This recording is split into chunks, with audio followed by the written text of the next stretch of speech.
Hey, good morning. My name is Scott Kennedy, and this is video number 2 covering the Marx vertical sets. The next set will be the 1975 second year release of the Marx Navarone Playset, or Marx the Mountain Battleground Playset. This would have been obviously 75, as I mentioned.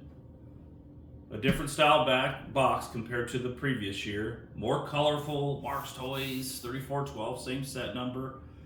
They really did a great job advertising for this. Just to me, this box stands out much more. It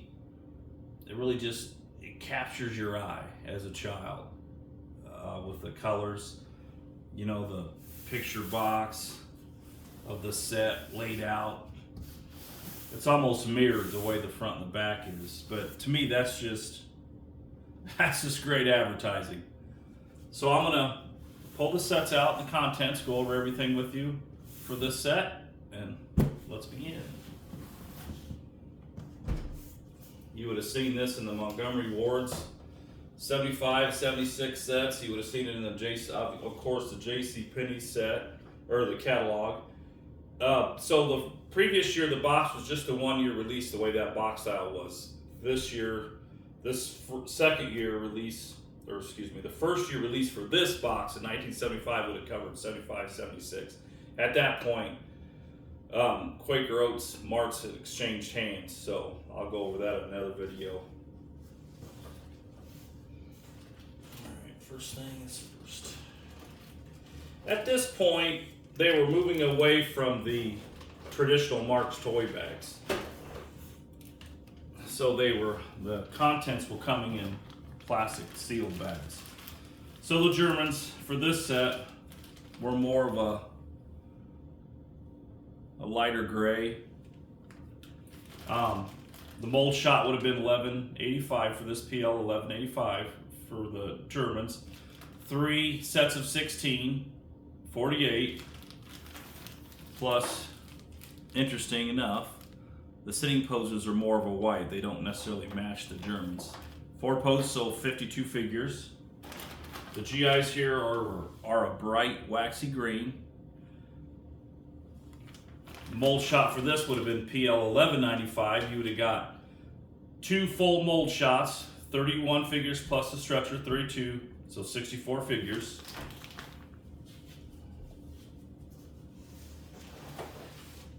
All the yellow accessories, furniture, complete.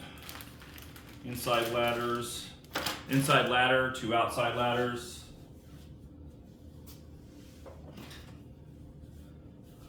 Non-shooting German howitzer.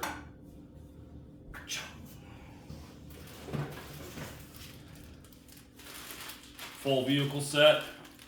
4 screen, just like the previous year. Tank, half track. Small Jeep, small cannon, landing craft.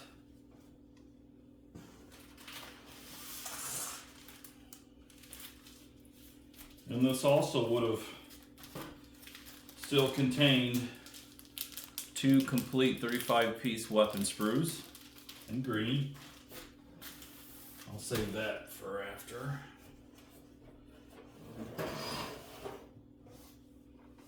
Okay, here's your mountain. Similar to the year before, in gray,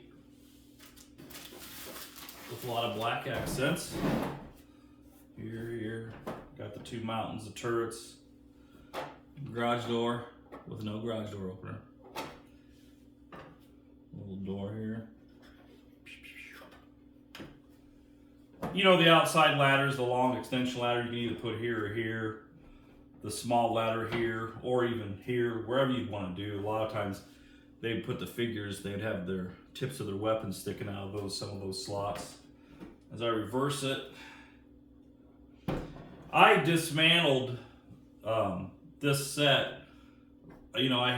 So the set that I got, I purchased this set from a gal or from a family in Minneapolis, Minnesota, and she said that her son really didn't play with it at all.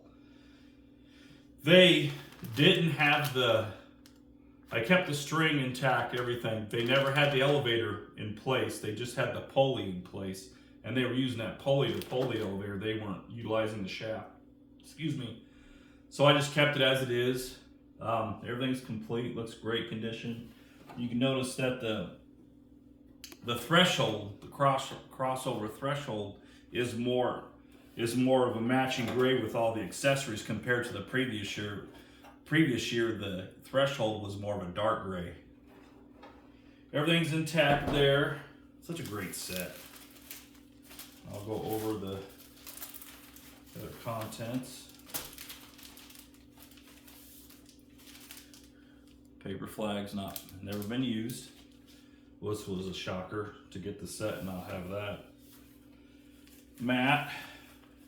Looks like it never been unfolded. Shocker. Yeah, the child really didn't get into military toys very well. Same as the previous set. Two-sided instructions. Great condition. And the difference between this set, 3412-75 version, and their first year release, 3412-74 version, they included a small comic book by Don Perlin. Colored. Just neat. It's just a neat little story, backstory for the set. There we go. I'll put it right here. There you go. This is the 1975 3412 Navarone set version in its entirety. Great set, complete. Still, the figure count's huge. This set would have been 75, 76, as I had mentioned earlier, in like Montgomery Ward's catalog, Montgomery Ward's catalog and Penny's catalog. By 1977, the Marx toys had switched hands from Quaker Oats to Dombey Combeck's Marx, but it was still Marx toys, but they're based out of, the main headquarters was based in England, but they still utilized the factories in the United States. By 1977, they completely went with a different style box. And I have that set and a few others that I'll go over in the next video to give you an idea of the contents for when that set came out. Okay, I'll try to leave a link at the bottom in the comment section or in the little write-up that I can add with this video. I'll leave a link for the Playset magazine in case anybody has any questions. Leave comments or whatever, and thank you.